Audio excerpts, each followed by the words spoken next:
Hopefully this will work. I hope this will work. Hello, Kathy.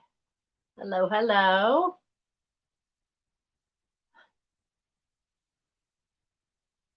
What am I hearing? Frodo? Frodo? What are you doing? Frodo? Your name's not Frodo. Your name's Elrond. Go find out what your brother's doing. Because it's not raining, so why does it sound like something's like ticking out there or dripping? He's doing something he shouldn't, I'm sure. So, different setup. Because little Looney's here apparently broke my lamp that was above my desk so that I could film. And the bulb broke. So there's glass everywhere. Yes, you little monsters. So it was, and I can't get the thing out. So I need to get to the plug and get it unplugged and find a pair of needle nose pliers and all stuff I don't have time for when I said I'd be on at 11. So here I am. And hi, Sawdust. How are you? Have you guys had a good Thanksgiving? Ours was fairly quiet because, of course, the oven doesn't work. I was supposed to get a stove for my birthday, and that didn't work out. It was all ordered. They never let Mike know it was back ordered until well into December. They never notified him at all. So we waited and we waited. Nobody ever showed up with a stove. They never notified him. He was so mad he canceled it. I don't blame him. You know, it's Best Buy, for heaven's sakes. You should have better customer service than that. If you know you can't deliver something on the day you say you're going to deliver it, you should notify the customer. So we were, hello, Designs and Do-Overs. We went, hey, Warren, hi. So we are without oven. So the church secretary again at Gary's church and where I had been housekeeper, bless her heart, she and her son cooked us a turkey and sent a tray as well that had some mashed potatoes, had macaroni and cheese, had cornbread, had muffins, had biscuits, had stuffing, some green beans, had the works. So that was all very sweet of her. So, yeah, so, you know. Oh, with grandsons for a parade, a dog show and dinner. Dog show on Thanksgiving. Well, be an interesting Thanksgiving to do it that way. So I decided, tonight's sale will make it easy because winter's coming and everybody will be looking for stuff to read for the winter. When you're stuck in some areas, you will get snowed in. And it's never usually like even in our area, you get snowed in. It's not usually for more than a day or two. I always look at it as an excuse. Yes, I am feeling better. Thank you, Tia Fane. I always use it as an excuse to read for 2 or 3 hours. Oh, it's snowing. I can't go anywhere. Because we all saw Nancy has too many books. We all saw that.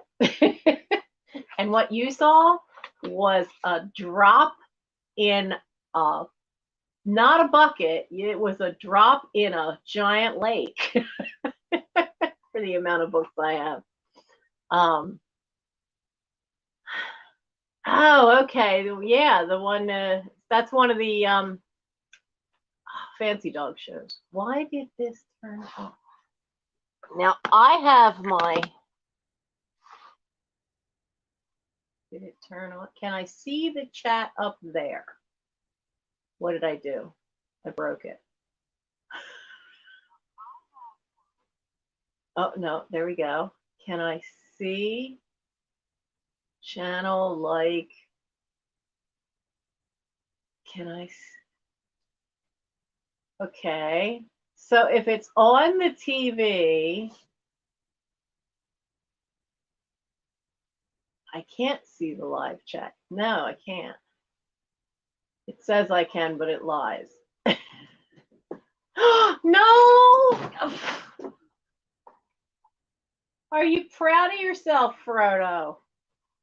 Death and destruction wherever you guys go. Mike will be so happy to see that you pulled the entire pile of clean bed sheets and pillowcases on into his laundry basket. So, oh, yeah, there's let's see, something is moving back here. So somebody's in the window. That is a box of Christmas ornaments and stuff of mine. That's probably Arwen. Frodo tried to get up on top of the chest of drawers. And yeah, I hit that button, but it doesn't, it didn't pop up the live chat. Ah, there it is. Yeah. Says my streaming's not working. Oh, well. Like, I really am worried about that. Oh, there we go. There we go. So you say 4? Because let's see, Aragorn's here. Oh, Elrond's behind me. Frodo decided to go over that way. Ugh. Oh, and we have 2 back there. Arwen and Gimli are both back there. Yes, all 5 are present and accounted for. Yes, and you are such a mama's boy, Aragorn. Wait a second. Where's your collar? I have to find your collar. Can't tell Aragorn and Arwen apart unless you're looking right at the eyes, because they're both the same shade of gray, both just about the same size, but his eyes are gold and her eyes, like the 2 black ones, are that cat yellow, but his eyes are gold.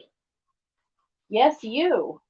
It's bad enough that Gimli lost his collar and Elrond lost his somewhere. I think they lost theirs up on the 3rd floor. So who's by the window? That would be, the gray one is the only girl. That's Arwen. Her twin brother, same exact shade of gray, is Aragorn, who's down here next to me. And then the black one with her is the big guy. That's Gimli. Gimli and Frodo are both black cats. But Gimli, he is quickly catching up to being full-grown size of the Doctor. So, hello, Sherry. So, yeah. He's quickly growing, very quickly growing. So I hope you guys all had a good Thanksgiving. We're all kind of like dosed up with the, what's the chemical, tryptophan that's in turkey that makes everybody sleepy. So Mike is working 3rd shift, so that's another reason I was able to sneak into his room and just do this in here where I knew I'd have light. Mind you, it's mostly from that side, so I'm kind of whited out on one side, but I'm here.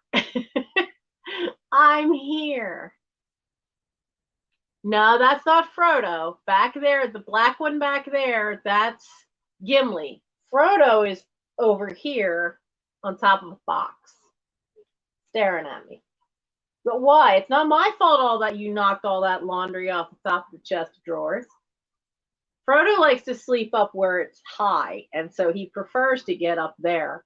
But Mike Sticks has just done all the laundry, and he folded up all the extra sheets and blankets for his bed, and there was this nice big pile, and now the big pile's dumped over.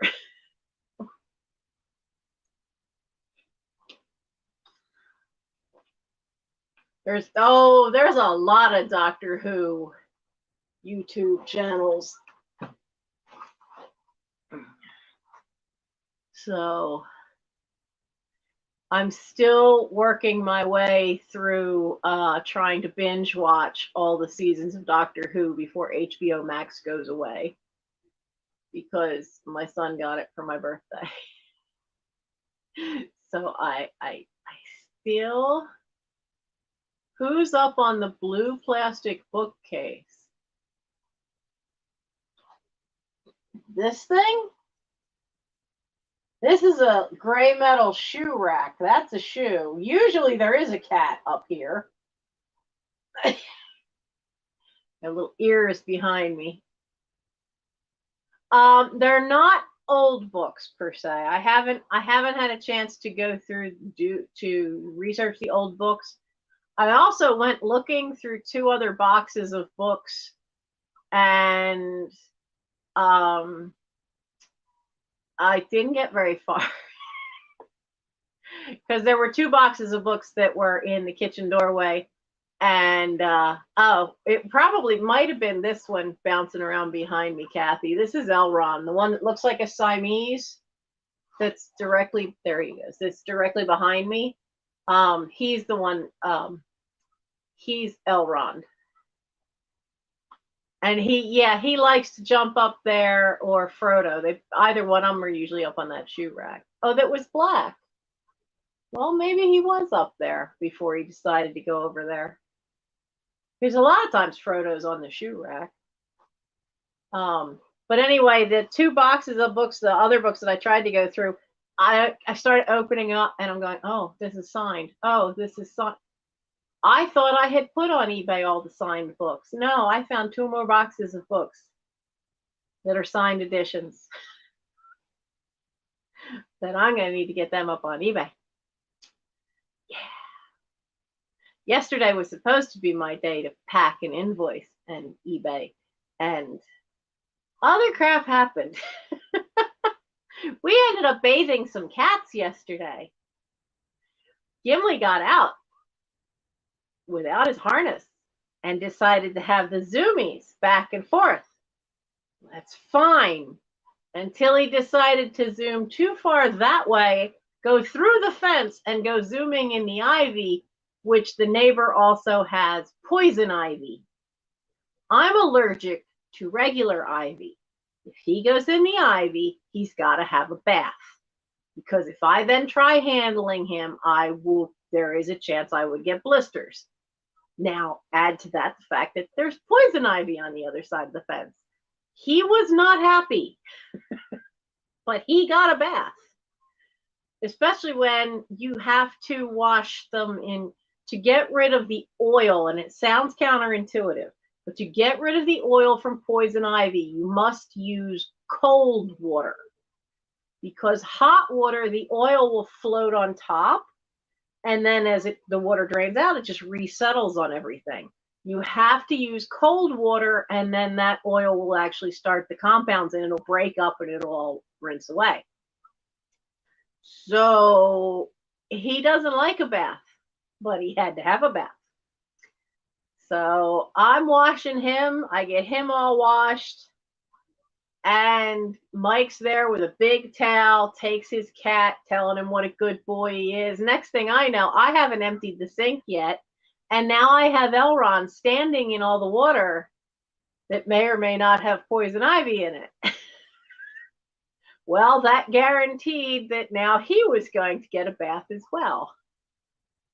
And he was a lot calm. He hadn't been bathed before, and he was a lot calmer than Gimli, who's had 2 baths before this. So this was his 3rd bath, and all for the same reasons. He's gotten outside and gotten into ivy.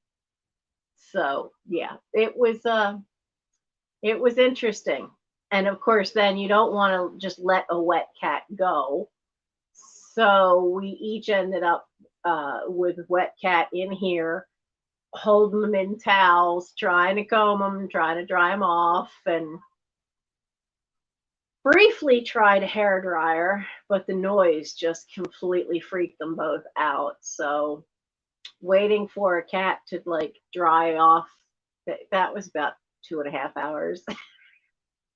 I used to have to do it a lot with a cat I had that was a long-haired cat because if you didn't wash him so often, the dander would build up and then his coat would start to mat, even though I brushed him every day. So with Cosette, I did have to periodically bathe him, all year long. And he liked the hair dryer. As long as it was set on warm, he did not care.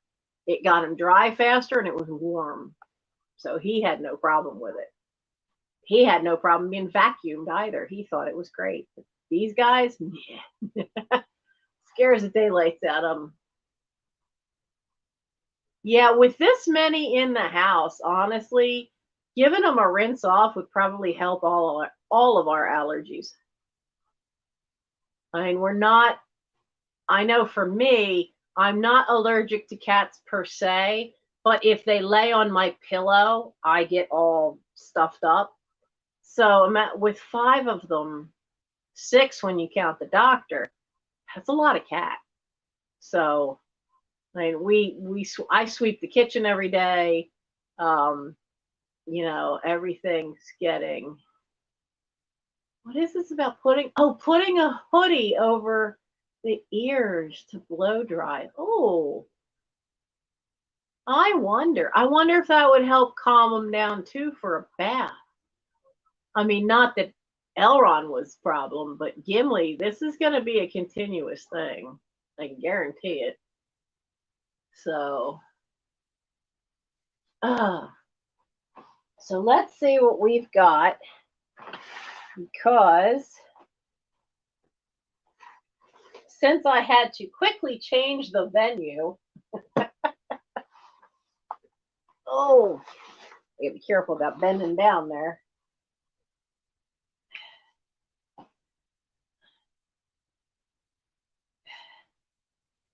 Quite a few of these you saw if you saw the books that were when we were going through stuff down in the playroom. And Sunday, I know one of the boxes it says Nancy's Little Stuff, so it's from the front room. And I ended up accidentally today trying to move it to see if there are boxes of books underneath.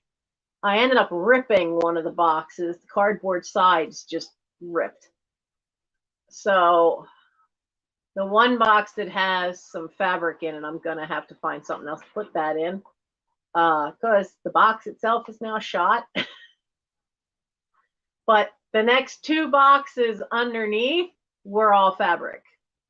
So we'll be looking at that on Sunday, because I really need to finish up those boxes, figure out what I'm doing with them. And because this coming week, there needs to be another load of boxes coming from Paul's. I need to get another carload of boxes. And we've had some things. We had a couple tree limbs come down. We've had some other things that demanded my attention.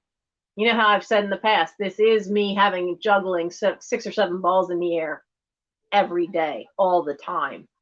And we had a few things happen that required me juggling those balls, and it meant me not working on Tosh, this overstuffed house. The good news is we did have somebody come look at the dryer, because the dryer doesn't heat. And after that poor young man spent most of the day here, it turned out that there is a wire that shorted out. So they weren't able to fix it. And we're waiting to hear when they would come back. So yeah. It's no fun with only one car for the 3 of us, and then I do the wash, and then I have to go sit at the laundromat for it to dry. That takes a lot of time up. It sucks. But I take a book, so, and it's not a it's not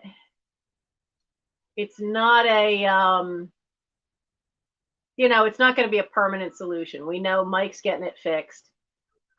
It's just a question of when do they get the part that this wire is attached to, because it burnt out some little plastic piece with circuits on it about that big, which I'm thankful it wasn't the motherboard, because if it had been the motherboard at that point, the cost is so expensive that with Christmas deals and end of year sales, it wouldn't be worth it to fix it. You could end up buying a whole new dryer for the price it would cost to fix it when it's the motherboard that goes. So you sent me a kitty hoodie video. Okay, thank you. Happy days. Oh, I have a commitment then. Oh, at 2 o'clock? That's all right, darling. Watch it when you can watch it. I have been thinking about doing stickers. I haven't. What are you doing? I have to look into that. And, ow, ow, dude. My leg is not a tree branch, okay? Elron wants to get into the bag, so I was on my knee, but he started to slide, so he just dug his claws into me. Yeah, I have to decide. What is this?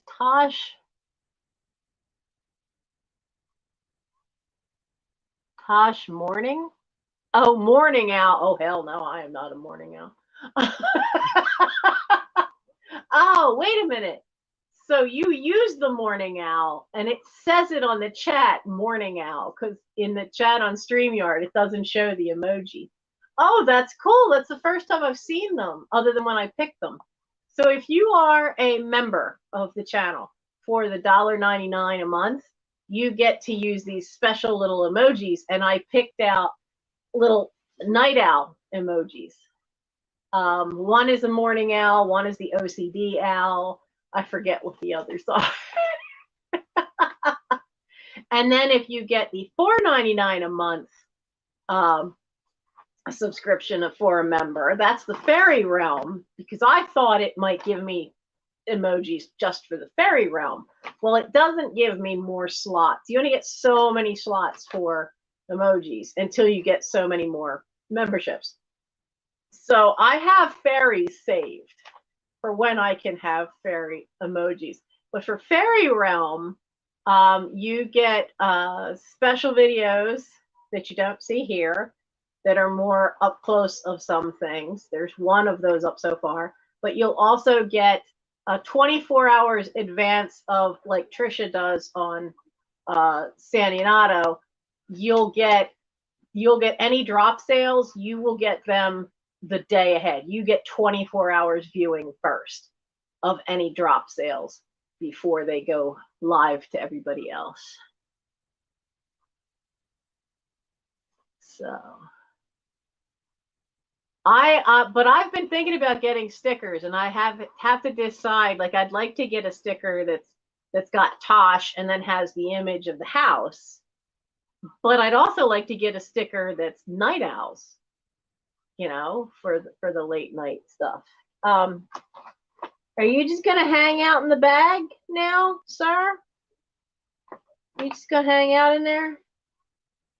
That's where the books need to go. You don't care. You think it's a toy. So never a dull moment with 7 months old. They're all 7 months now. Yeah. And you will be. Oh, no, let's not have the hand. No, no, no. I don't want the handle around your neck. That's not safe. That's not safe to have the handle of the bag around your neck, kiddo. So, but anyway, 7 months. I think they're 7 months old now. Going on 8 pretty quick. So, yeah. Still need homes for 3 of them. Val, if you're here, I said that in the chat. You said you were 6 hours away. I said, I'll meet you in the middle. I told my son that I jokingly told my son, I'm like, yeah, there was somebody who said she'd be interested in a kitten, but she's 6 hours away. And before I could get the rest of it out of my mouth, he said, I'll drive 3.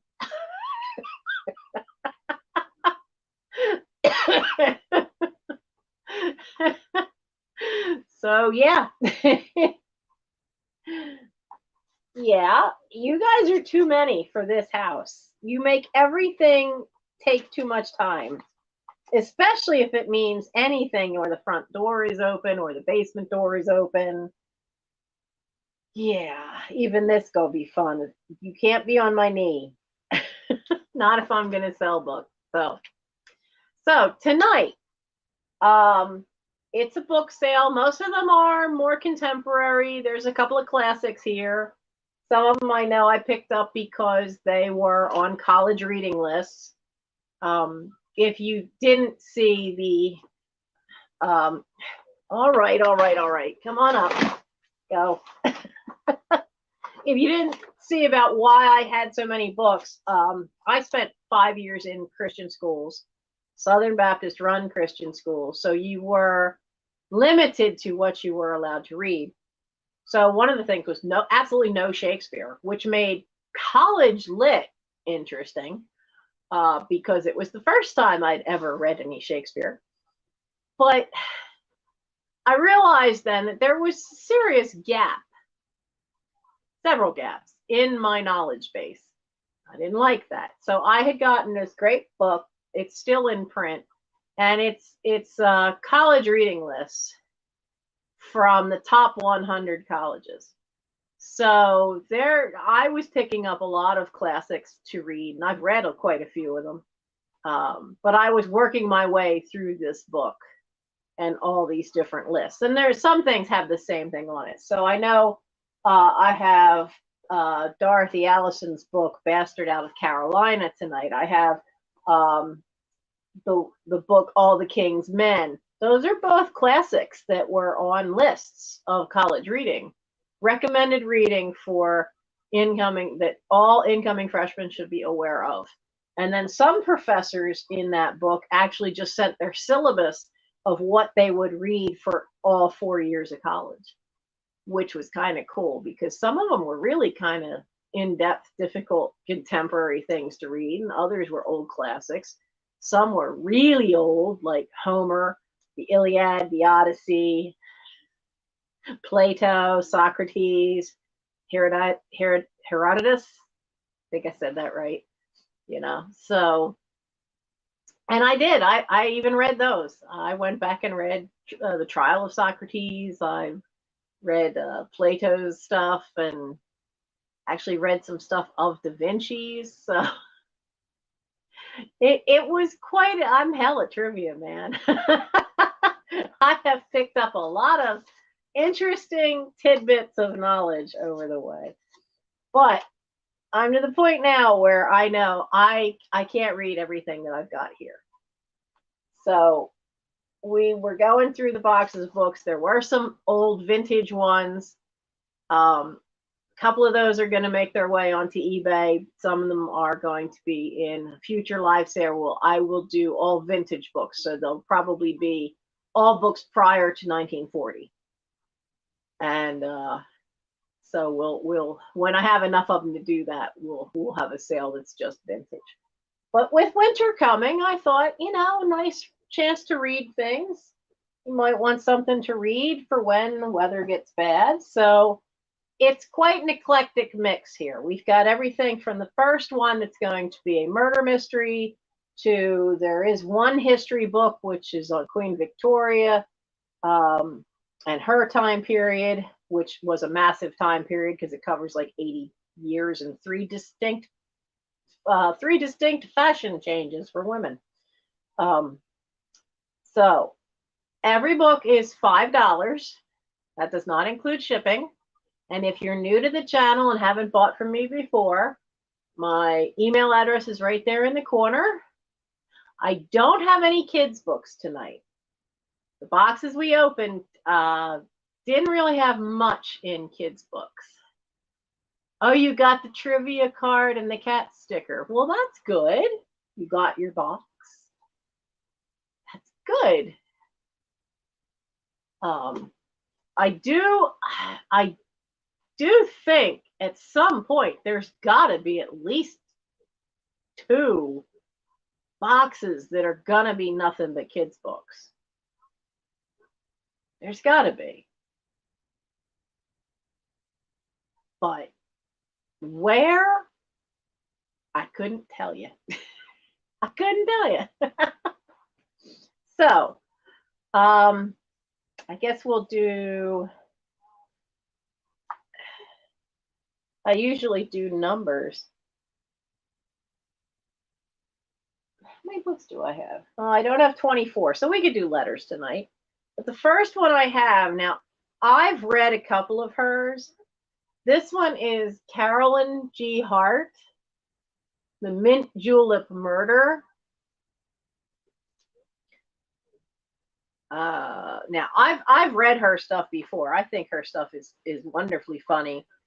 I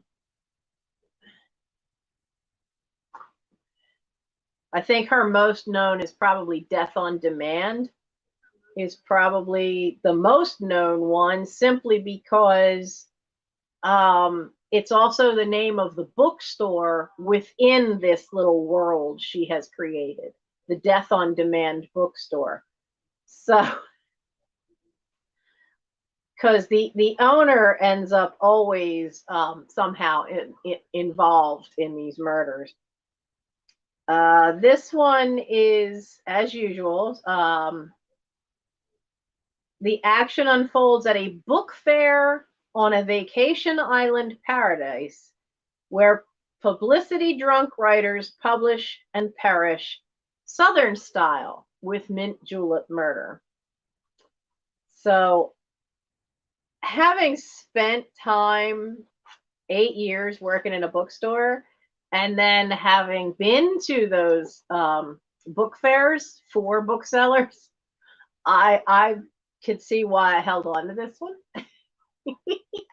But if you like, the fun murder mysteries that aren't necessarily the high crime police officer, there are different types of murder mysteries out there. I mean, this is more your classical style of like Agatha Christie style, as opposed to hardcore Dick Tracy cop style. So the mint julep murder is going to be letter J for julep, should anyone be interested in that one. Hello, Maria. So we have that one. And oh, your mom liked the McCall's magazine. Oh, good. When I have some more magazines that I have to, I don't know where I put them. Actually, where did Mike put them? Because I think they still got left in the room. When I got through everything that was on top of the cedar chest, and I found a few more vintage magazines that I didn't know were around. So there'll be more vintage magazines coming up. Nora, thank you.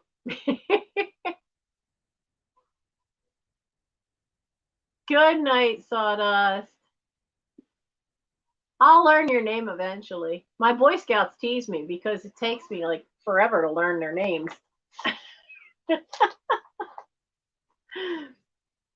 So this copy is what they call trade size paperback because it's that little bit bigger. I like the artwork. It's All the King's Men by Robert Penn Warren.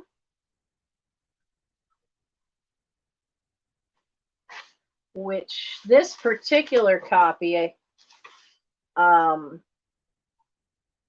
this particular one's from 1963. So I don't think it's the first time it was printed as a paperback. But this one, All the King's Men, is,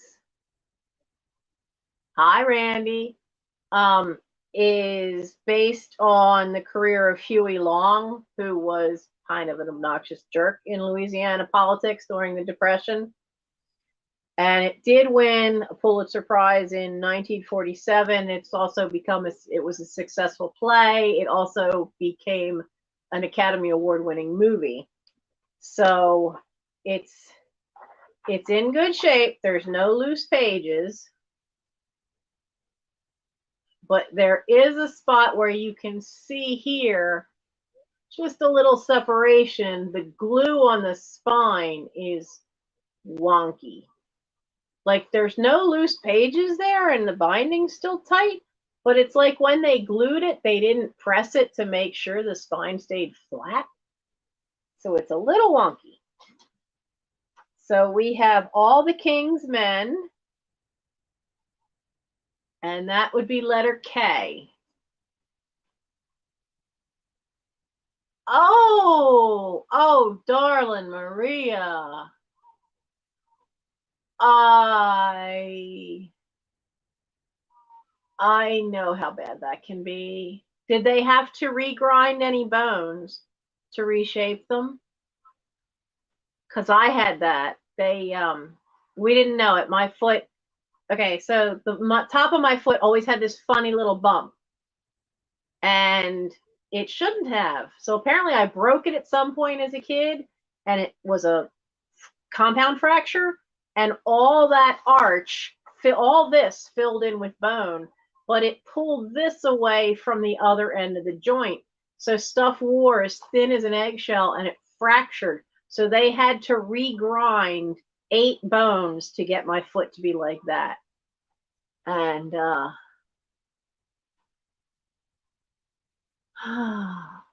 so Maria, honey, I hope you're home and doing okay. I know how hard it can be.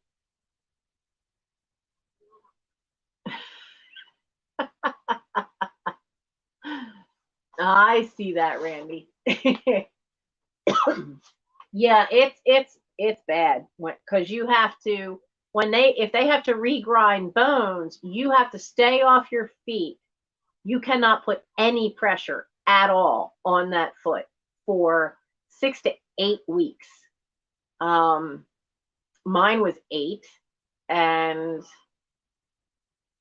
at least with that, like I had that boot on constantly. It was strapped from about 6 inches below my knee all the way down. I couldn't flex the ankle at all.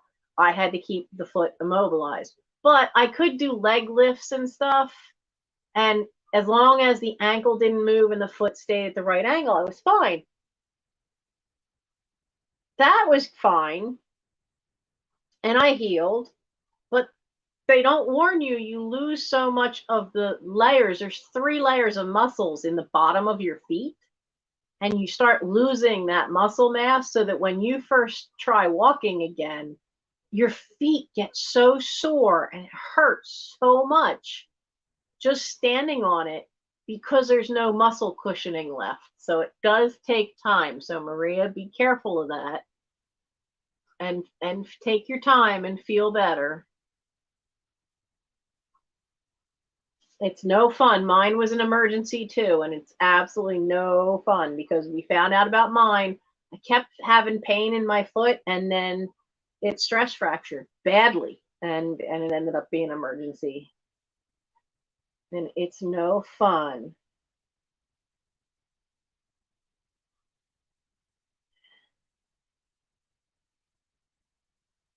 I'm making a note to send you a note card. There. So, okay. Who else do we have?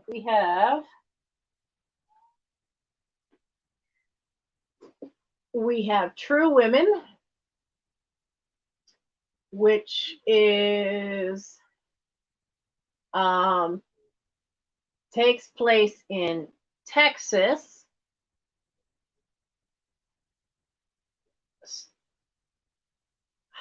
I hate when they don't put a synopsis on the back. They just put all these blurbs of like Dan Rather. Oh, and one of the blurbs is from Ann Richards, governor of Texas. I remember her. Her characters are as sturdy as Texas live oaks, and her novel a timeless tribute to remarkable women in extraordinary times. Well, that's not a bad review coming from Ann Richards.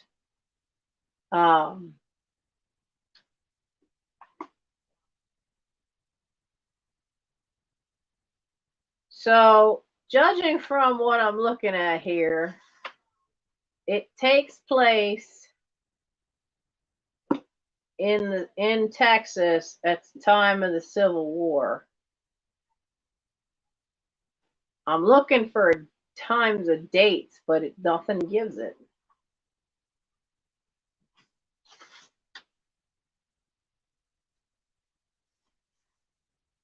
Oh, okay. Now this is a clue of what it's about. The very first page has a letter from the Journal of the Reconstruction Convention, Austin, Texas, December 7th, 1868. Committee Minority Report Against Women's Suffrage. Wow.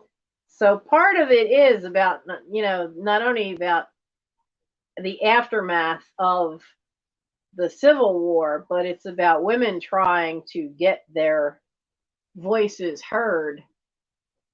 So true women would be the letter W.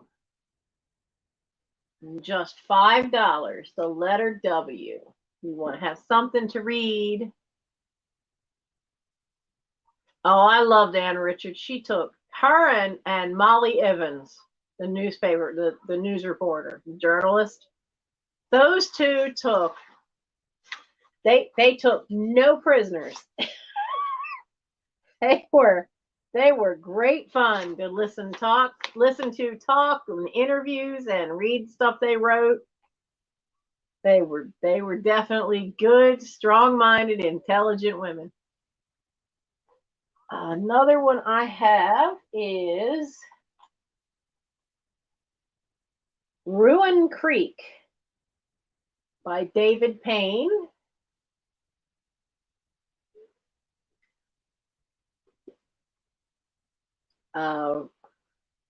Set in North Carolina in the 1950s and narrated alternately by 11-year-old Joey Madden and his mother May and his father Jimmy.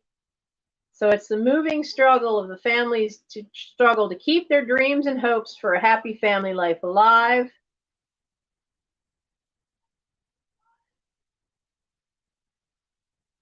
There's another character in here, the grandfather who the boy turns to for advice on how to grow away from his troubled family and into the world of men, how to see his family and world as it is instead of how he desperately wants it to be. So it sounds very much like a coming of age kind of story. But Ruin Creek, I like the car. I really like the car on the cover. I like that car. So that one is letter R for Ruin Creek, if you're interested in that one. And we have, now this one surprised me because it's published by Yankee Magazine. It's called Dear Lily. Love that artwork. Gorgeous artwork. Now I could see why I got this one to read. So, it's considered an old-fashioned love story with a happy ending that also gives kind of a personal look at history. It starts in New Orleans on the eve of the Civil War and follows the fortunes of Lily Violet and her family through the war years, reflecting the time from the viewpoint of that one family. And then as peace comes to America, Reconstruction to the South, it ranges north to Canada, overseas to England and Europe, returning to fashionable Philadelphia at the close of the century. So when it goes into 1900, which for me would have been a lot of fun to, because you're looking at that point, you're looking at the Great 100, sometimes called the Ton. These were the Rothschilds, the Vanderbilts. That's the high society that this is all running through. All that time of the Edwardians. Hey, Jan. Leading up to the ones that were going to be considered the Edwardians. So, but it's also because part of it's the Philadelphia area. So, and some of what he drew on, the author drew on, were old letters and stuff from within his family. So some of it is based on documents within his own family, which is what Julian Fellows did for Downton Abbey. Some of that was documents and stuff from his own family. So Dear Lily is letter L. Yeah, the cats knocked over my lamp downstairs at the last minute. So I have broken glass all over the desk because the bulb popped. And so I came up here where I knew I'd have light. So I'm in Mike's room, which you can see, like, part of it's painted, like this part's painted, but that back corner's still not painted. This had been my parents' bedroom. If you like Norman Mailer, we have The Gospel According to the Sun. It's the his attempt to retell the story of Jesus in Jesus' own words. Brave soul. So it was a new novel of his.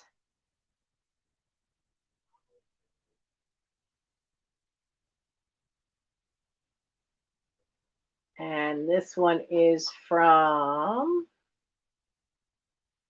paperback from 1997. So I've read other Norman Mailer stuff, but I don't think I ever got around to reading that one. And that one would be letter S. Letter S. Here's the one history one we've got. I did read this. Queen Victoria's Secrets. I had a lot of fun with this. Mind you, stuff that they considered things that needed to be kept secret, not the same as what we think of nowadays. We are far, far more jaded. Now, this was an ex-library copy. It does have withdrawn front and back. There's a massive library book sale. The American Library Association usually has in northern Delaware, and they have it at the local shopping mall, and it'll fill that mall. And I've been to that a couple times, and you end up picking up a lot of stuff that had been withdrawn. You could find some cool books, though. Let's see. I mean, you figure she managed to keep her power for 40 years after Prince Albert's death. But let's see, what ones do they have? Did they put them in here?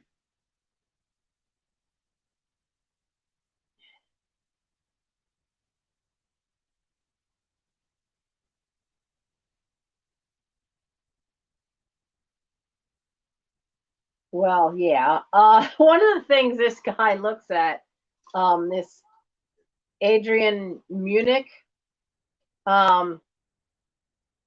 he looks at how the Queen's presence shaped several things, including theater with Gilbert and Sullivan, poetry with Tennyson, how Dickens referred to her, street ballads and literature. There's quite a few illustrations in here as well. But there was a lot of powerful ways that the image of what they felt for Queen Victoria, how that she was viewed against what the reality was. I mean, they had this image of women that they shouldn't be ruled, what they called petticoat rule. And there's a whole chapter on that, about the discrepancy of all these upper class men who, their idea of petticoat rule was being ruled by the nanny, and now you're being ruled by the queen, and some of them had a hard time with it. She used that to her advantage more than once, though, and had threatened a couple of lords to give them that they needed a right good caning, which is not something I ever would have thought of her doing. But there's a whole chapter about that one. There's stuff in here about what's his name? Brown. John Brown. There was a whole movie with Judi Dench and Billy Connolly called Mrs. Brown. They talk about that one. They also talk about how she was learning. They always tried to make it seem like she needed to be protected, that she wasn't that smart. This is all the men around her at the time. But in this, one of the secrets was that she constantly kept learning. By the time she passed away, she knew 7 different languages. She already grew up knowing French and German and English. By the time she died, she knew 7, and she was being taught Farsi by one of her servants from India. So she just had this love for languages and for learning more and learning about something about the countries that she had in her realm. So we have Queen Victoria's Secrets, and that would be letter Q.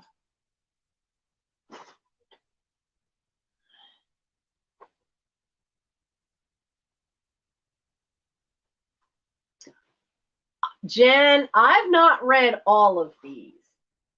These are, now that one, the Queen Victoria one I had read, and I know I've read this one. I know I've read this book, but not this copy of it. But I have more books than I am ever going to be able to read. So I'm pruning. I'm pruning. I read about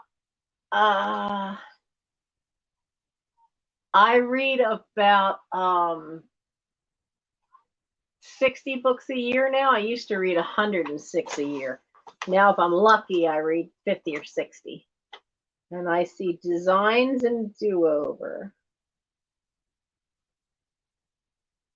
for that one. Thank you. Put that one over there. I didn't realize I did have Warren. If Warren's still around, I do have one kid's book.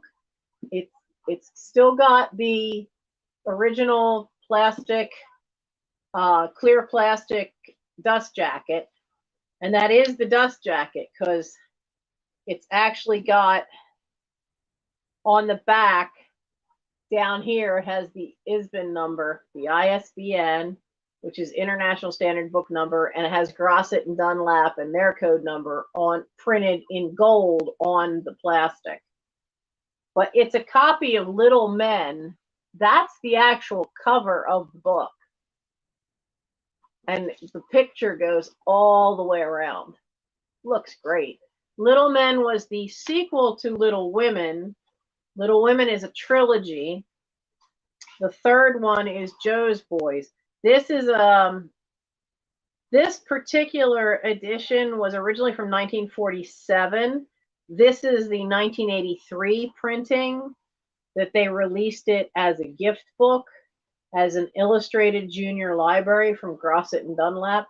And it's illustrated by Douglas Gorswine. So there's these great color plates. And here's another one.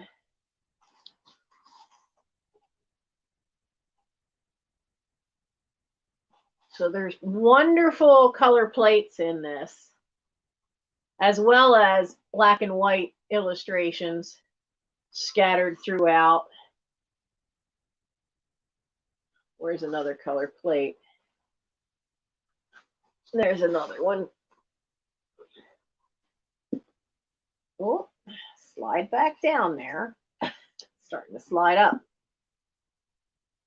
Now, the only thing that this has a problem with, and you can't see it, is there's a little piece right here on this plastic dust jacket that's missing. But the book itself is in excellent shape, and I don't think, I know it wasn't read by me. And I have an older copy from the 1800s, so I don't need a second copy of Little Men. So Little Men would be M. M for men, for Little Men. And Little Men, by that point, Joe and the professor have a boys' school because they inherited Aunt Joe, the aunt's estate, the elderly aunt. So I draw a blank on her name, but the estate was Plumfield. I remember that. And so that now in this book, that's where that takes place. All the girls are married, they have kids of their own, and the boys are all going to school at Plumfield, which is the school for boys that Joe and the professor start.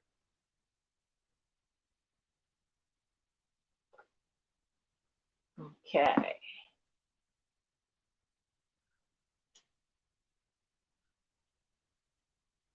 For audiobooks, yeah, I've found some audiobooks on even on YouTube. I'd still want to find the audiobooks, and they don't sell them here in the US. And then if you can find them, they're bloody expensive. I'd love to have the audiobooks of Harry Potter, but the ones that Stephen Fry did. But they're only in England.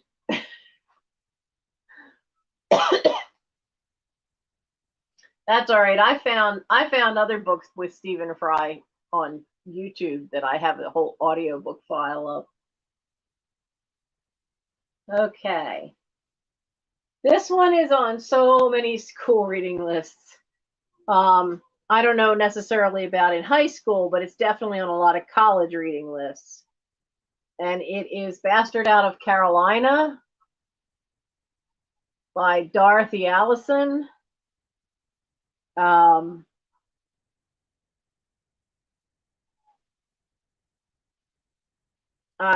what I understand, it is probably why this one tends to be college reading level. I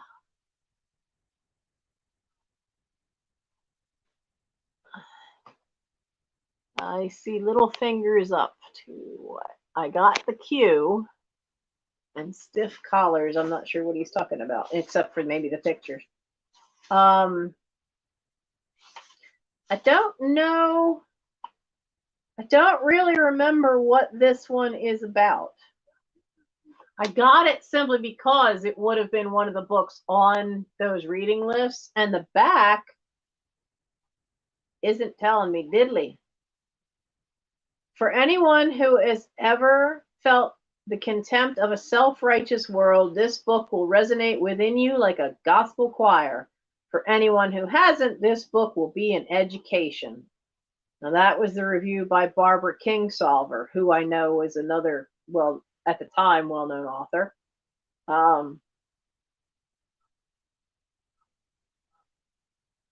But it's probably going to be a tough read because this other review says Dorothy Allison has an elegantly unpretentious style, raw intensity, and a great big heart. In Bastard Out of Carolina, she tells a horrific story without malice or self-pity. I read her work with admiration and respect.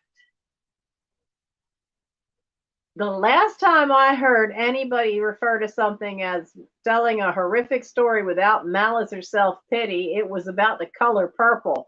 And there are some tough sections of that book. Good book, but some of the content of what those women went through, it was tough.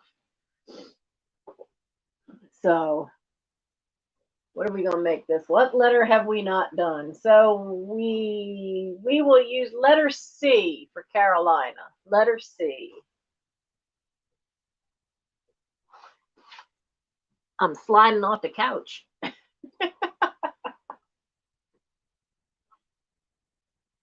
Aragorn, honey, I need to move your foot. Now, another one I have is, it's called Regeneration. No, it's not Doctor Who. It takes place in 1917, So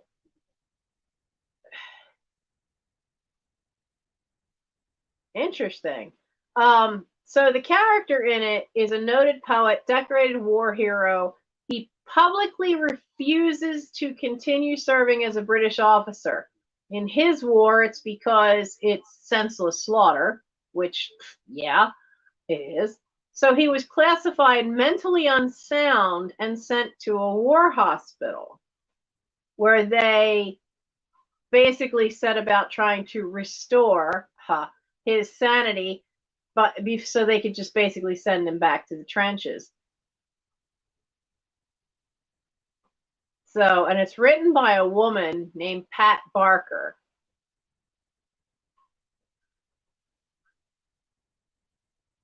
Calls to mind early moderns such as Hemingway and Fitzgerald with an eye-opening look at just what does it mean to be sane.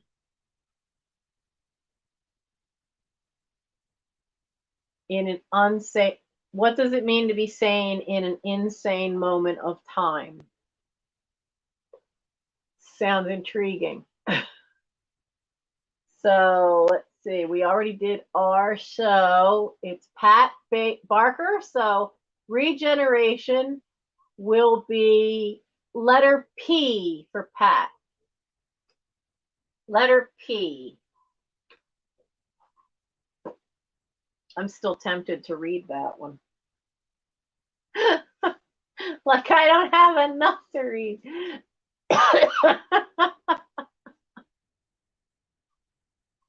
Oh yeah, a lot of states did ban the color purple. I knew when I got to college and had Comp 1, Tessa the D'Urbervilles was, I knew, on the banned list. I'm never supposed to read that.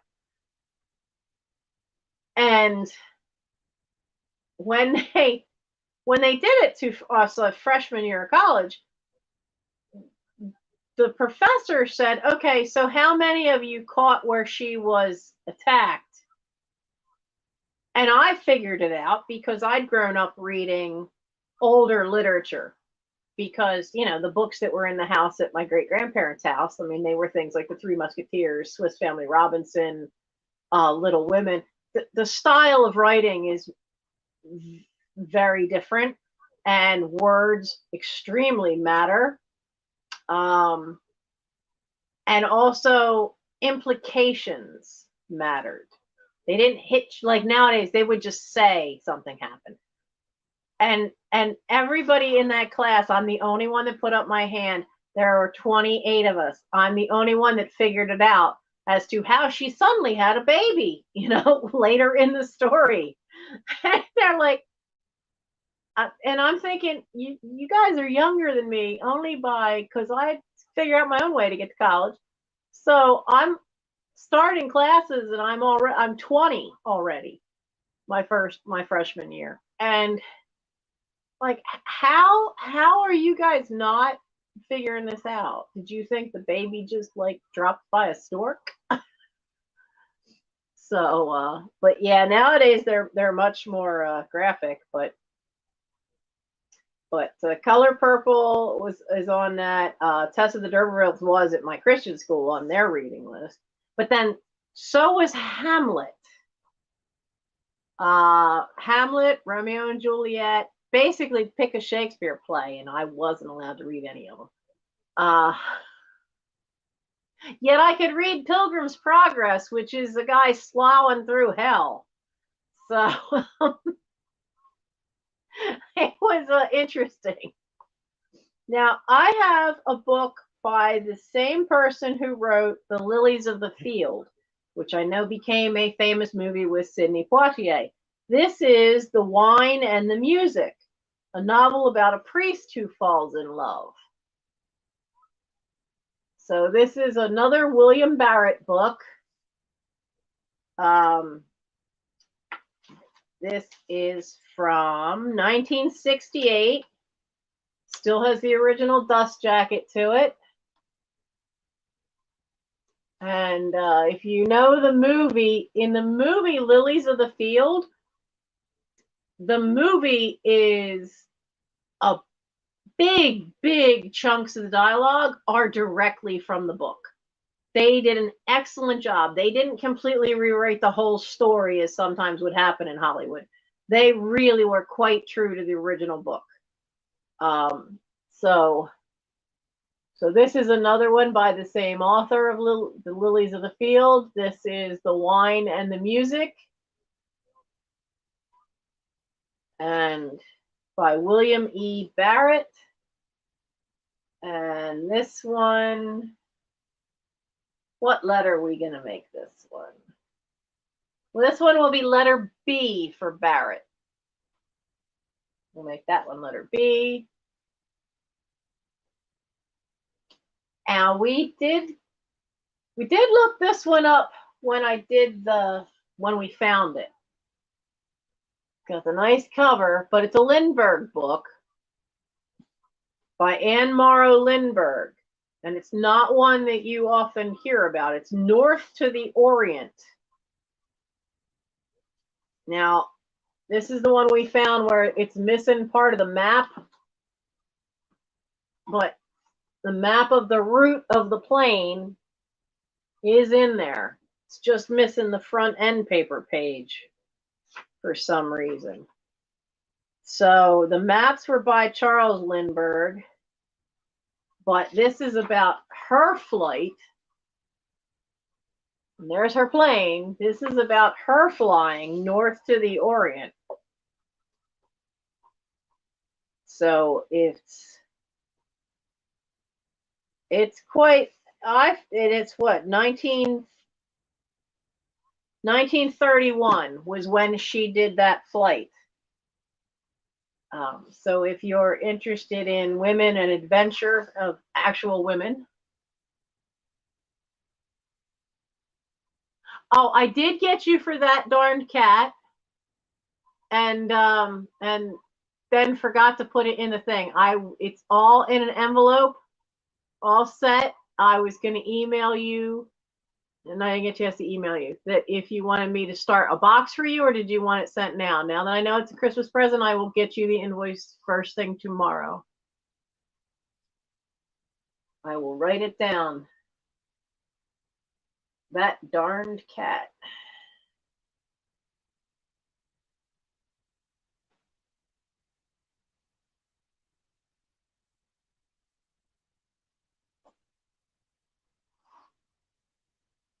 Yeah, because I just made it to the post office yesterday with 3 more packages.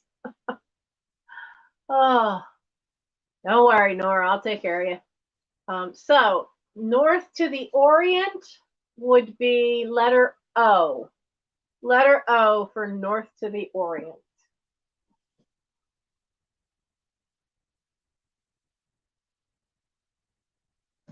And the last one,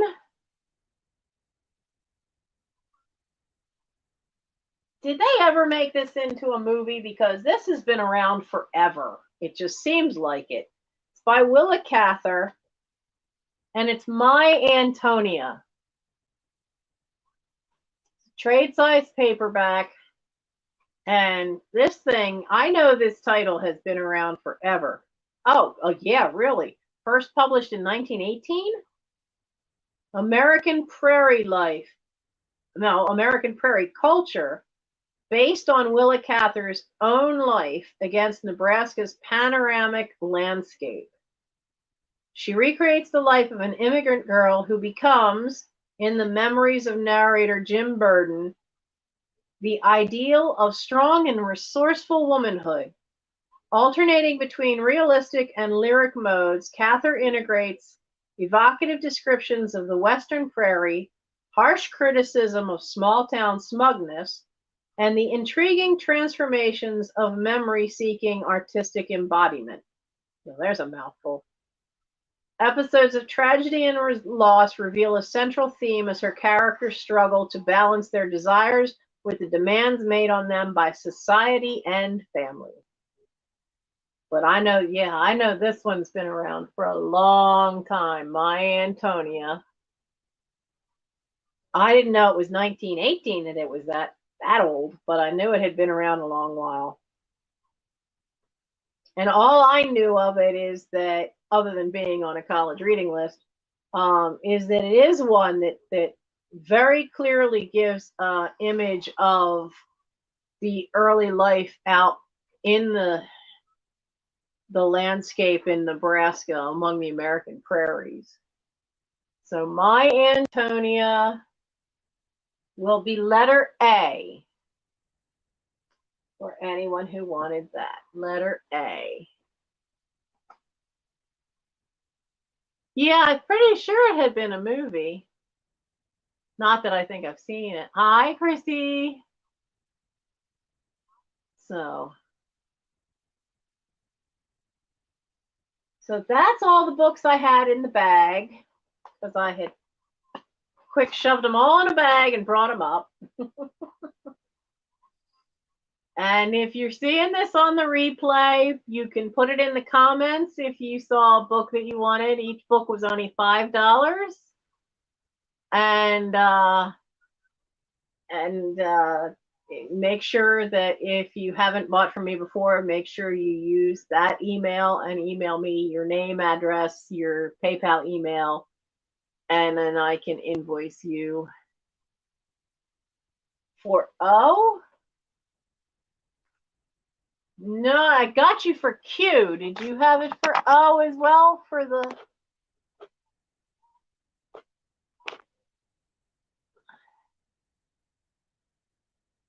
Oh, okay. There we go.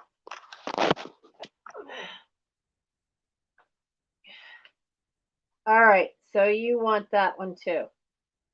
I missed that one. It's hard because, like, it's... Oh, come on, flip up. There we go. I got her for O and for Q. There we go. It's because I feel weird because looking at it at the TV, I have to look way over there.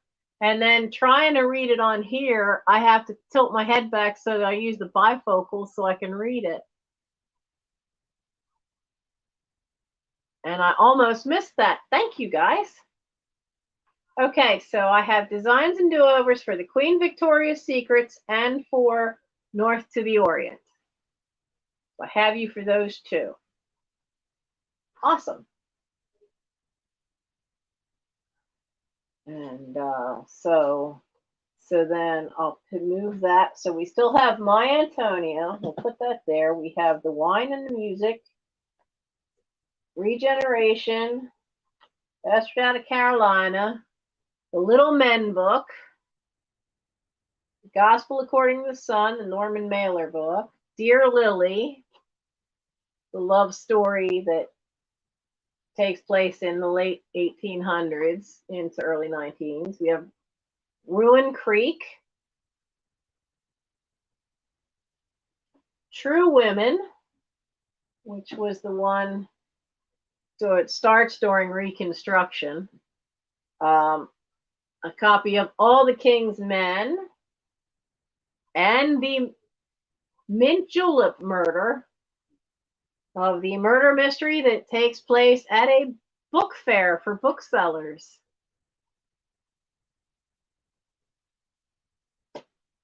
I'm still tempted to read that one again. I'm sure I read that one a long time ago.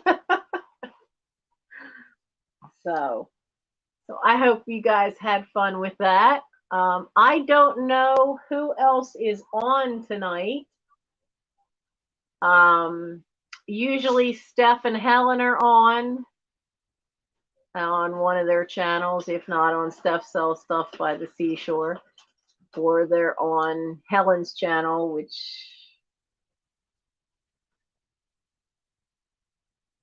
All in the Attic Treasures? Is that Helen's channel? I have a feeling that's not right.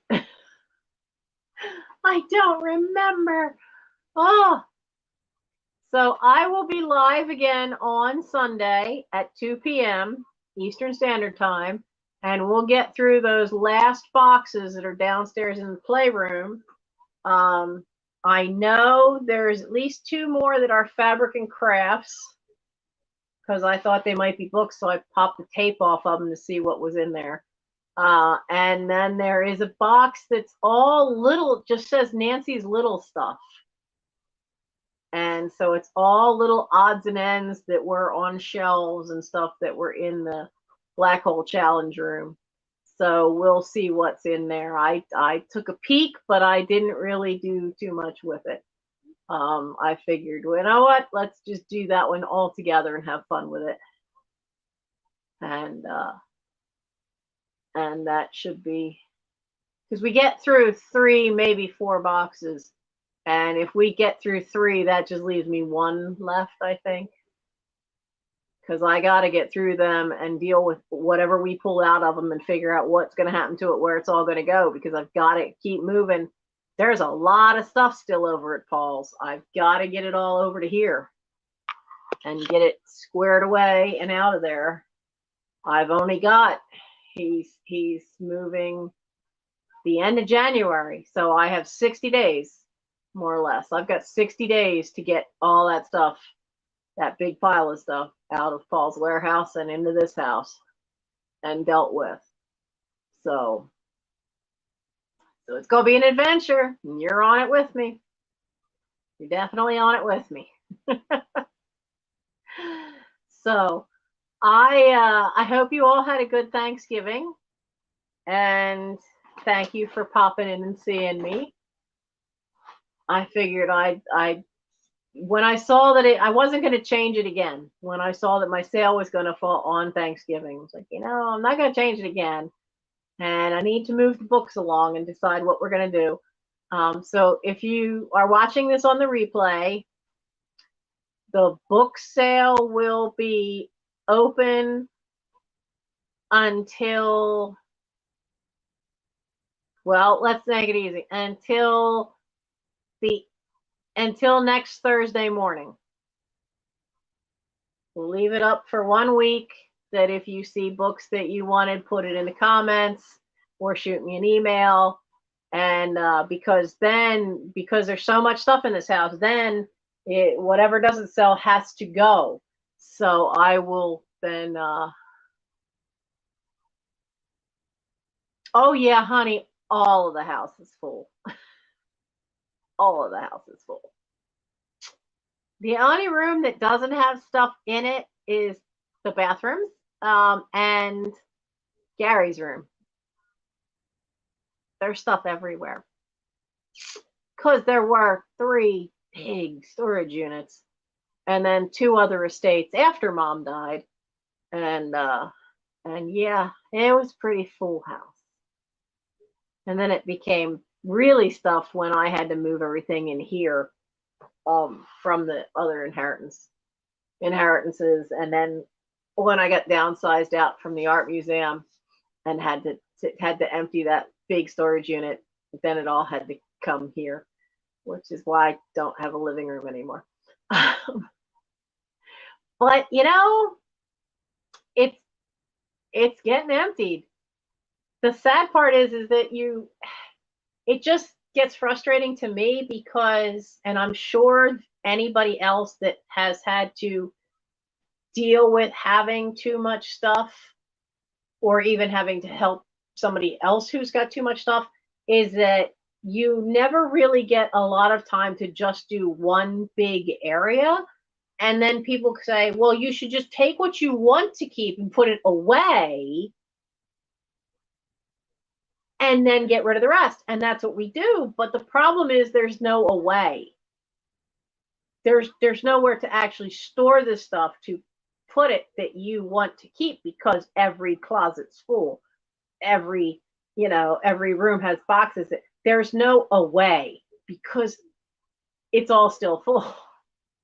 And you do end up bouncing a lot, project to project, to this project has to take priority to this project. I was all set to get a bunch of vintage clothing listed online, and then the dryer died. Crap, I need that. I have a stack of Hard Rock Cafe t-shirts I want to get onto eBay, and they they need to be washed. And because cats got laying on them, black fur is now on a couple of the shirts. Well, I want to get them washed and get them all up, but I have no way to dry them. And I don't trust taking them to the laundromat because sometimes those dryers, even if you put it on low, bake the crap out of your clothes. So, so yeah, I now have, wait, 1, 2, 3, just from what was found here, and I didn't take any clothing out of the cedar chest. I have a bag from the playroom. I have one of the boxes from the playroom of stuff I brought back. Turns out it was all vintage clothing, so I just set that aside. And then I have another bag that, as I was trying to purge closets around here, that has some vintage clothing. So I have 3 things of vintage clothing that I can do nothing with until I can actually have a dryer working. So now it's, they're stacked up in the way somewhere else because there's no way. Oh, so yeah, it's all full. It's not as full as it was. And that's a good thing. That is a good thing. The hard part too is there's so much of it is tiny stuff. Like we just went through what, maybe 15 books, and that's not a huge amount, but it's still stuff that's going out the door. But a lot of them, this is small. I mean, getting rid of 2 books is not the same thing as getting rid of a couch or, furniture, stuff that makes a big impact. So, but you know what? I mean, we got through a bunch of books, and I've got to double check some of those ones from the 1800s and see what I'm going to do with those. So, but yeah, every part of the house is full. It's not as full as it was before I started the channel. It really isn't. And then starting the channel was a great kickstart until I fell in my yard and hurt my spine. And then it kind of, then it got very shaky. So, but things are better now with my back, and we're going to keep moving forward.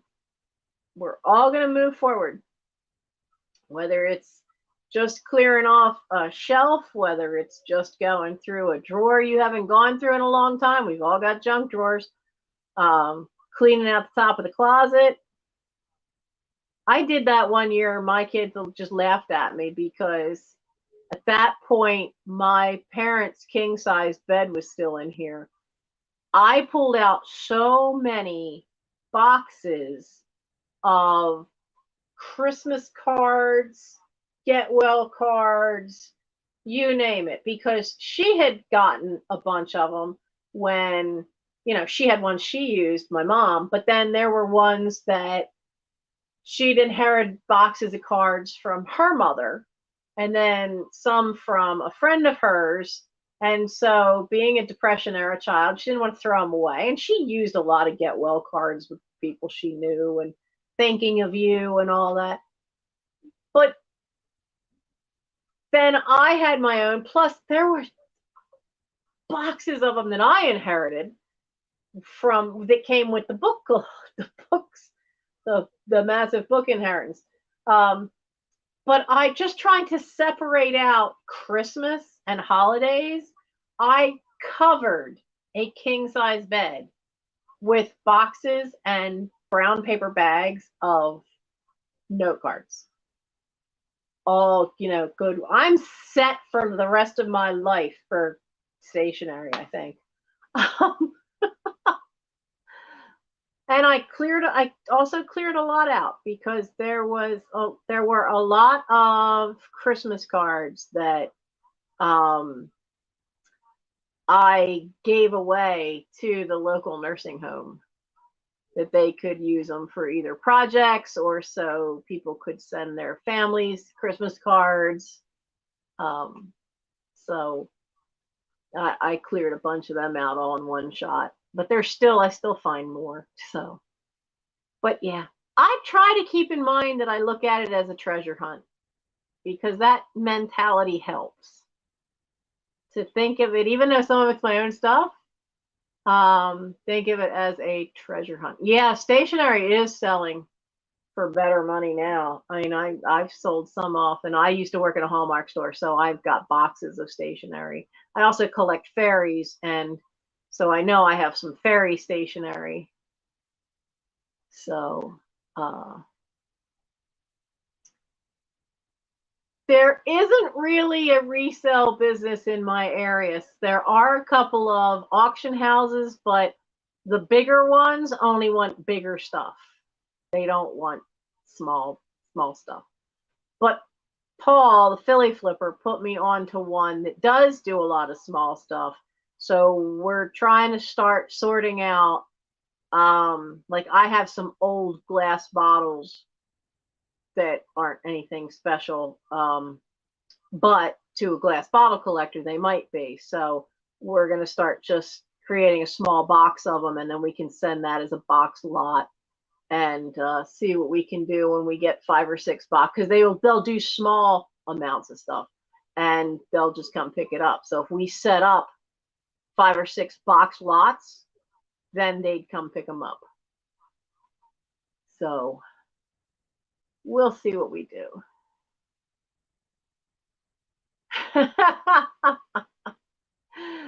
Possibly, Randy. I mean, I got myself so backlogged with the shipping when I got hurt that I'm still not out of that. And I've had some people rightfully cancel what they wanted to get because it took me too long to get to them to get it mailed off. So I don't have a dedicated spot for packing right now, and that's an issue that slows the process down incredibly, especially when the kittens want to be in the box you're trying to fill, or they want to play with the bubble wrap, or they're trying to eat the paper you're wrapping something in. Arwen likes to shred tissue paper. So if your package comes and the tissue paper edges are all ripped up, it's because of her. As I'm trying to wrap something in tissue paper, she's trying to go. Oh, she's a pest.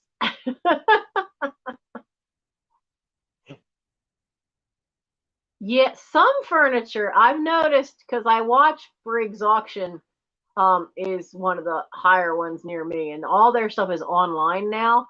And I've noticed with furniture, some of their contemporary overstuffed furniture goes really cheap.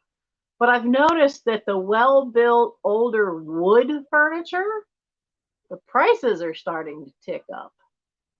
And I said something to Michael, and apparently the millennials are starting to buy the old solid wood furniture. And they want the old stuff because they want the quality. Modern stuff they think falls apart too easy. So some areas it's pretty cheap, and in some areas you're seeing some of the older furniture prices start to tick up. In my area, solid wood furniture is starting to tick up, and it's the younger people that are buying it. Great. I'm okay with that. So, well, I'm going to go because it is almost 12:30, and we are due in PA, in the southeastern corner here in Delco.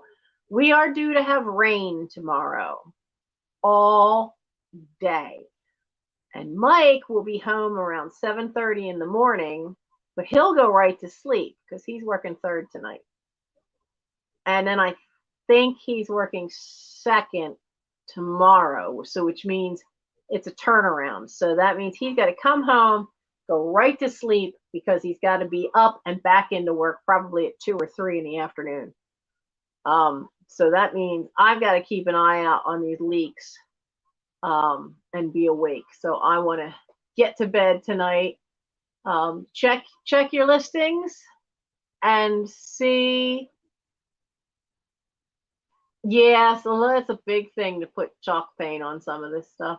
But check your listings if you want to see another sale and see if anybody's out there tonight. Sometimes Heartland Picker in the middle of the night. If you don't know, Brandon.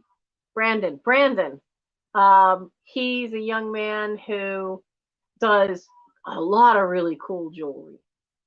Sometimes vintage, sometimes not, just like flipping crazy. Lisa has a lot. She's been doing a lot more vintage stuff as well as jewelry now.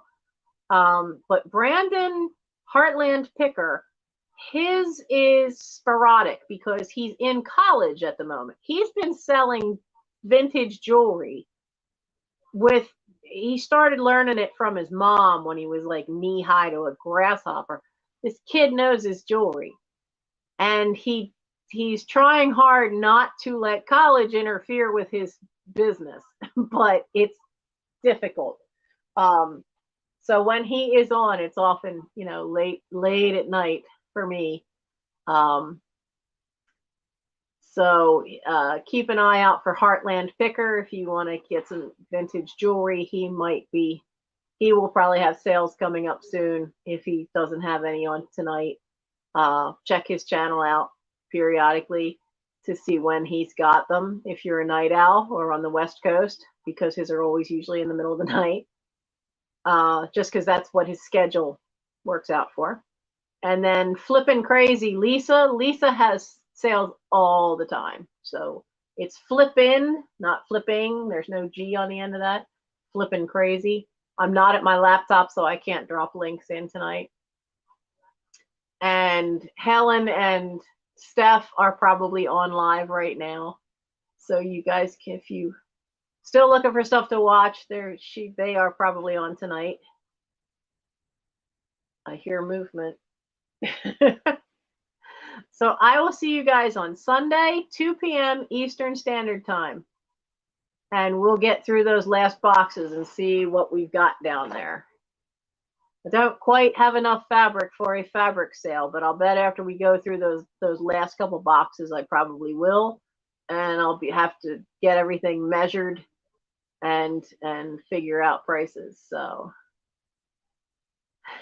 you like the hair? It's a little darker red than I usually go, but all right. Oh, I would, but I don't think I have your phone number.